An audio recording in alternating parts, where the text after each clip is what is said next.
ஆச்சி பாதாம் ட்ரிங்க். ஆச்சி பாதாம் ட்ரிங்க் ஒன்னு வாங்கினா ஒன்னு ஃப்ரீ.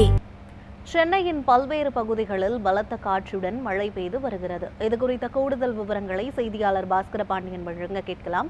பாஸ்கர பாண்டியன், சென்னையில் திடீரென இடியுடன் கூடிய பலத்த மழை பெய்து வருகிறது. எந்தெந்த இடங்களில் மழை பொழிவானது இருக்கிறது? விவரங்களை சொல்லுங்க.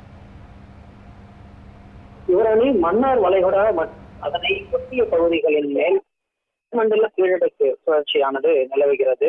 அதே போல தென்மேற்கு வங்கக்கடல் மற்றும் அதனை ஒட்டிய வட தமிழக பகுதிகளின் மேல் ஒரு வளிமண்டல கீழடுக்கு சுழற்சியும் நிலவுகிறது. தென்னிந்திய பகுதிகளின் மேல் வளிமண்டல கீழடுக்கு பகுதிகளில் கிழக்கு மற்றும் மேற்கு திசை காற்றானது சந்திக்கும் பகுதி நிலவுவதாக ஏற்கனவே சென்னை மாநில வானிலை ஆய்வு மையமானது தெரிவித்திருந்தது.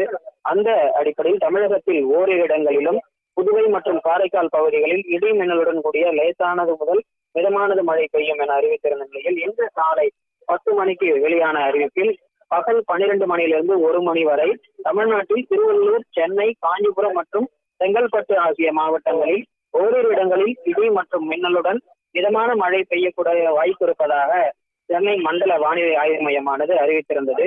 இந்த நிலையில்தான் கடந்த சில நாட்களாகவே சென்னையில் வெயில் வாட்டி வதைத்து வந்த நிலையில் தற்பொழுது அண்ணா சாலை மற்றும் அண்ணா நகர், கோயம்பேடு, அதே போல கோடம்பாக்கம், நுங்கம்பாக்கம், சென்னை சென்ட்ரல் உள்ளிட்ட பகுதிகளில் பரவலாக பலத்த மழை பெய்கிறது.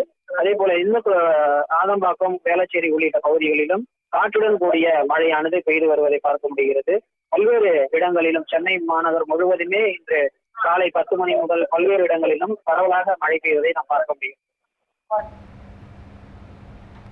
கடந்த சில நாட்களாக கோடை வெயில் சென்னையில் வாட்டி வதைத்த நிலையில் தற்போது மழை பெய்து குளிர்ச்சியான சூழல் நிலவி வருகிறது. இது பற்றிய கூடுதல் விவரங்களை வழங்கியமைக்கு நன்றி பாஸ்கர பாண்டியன்.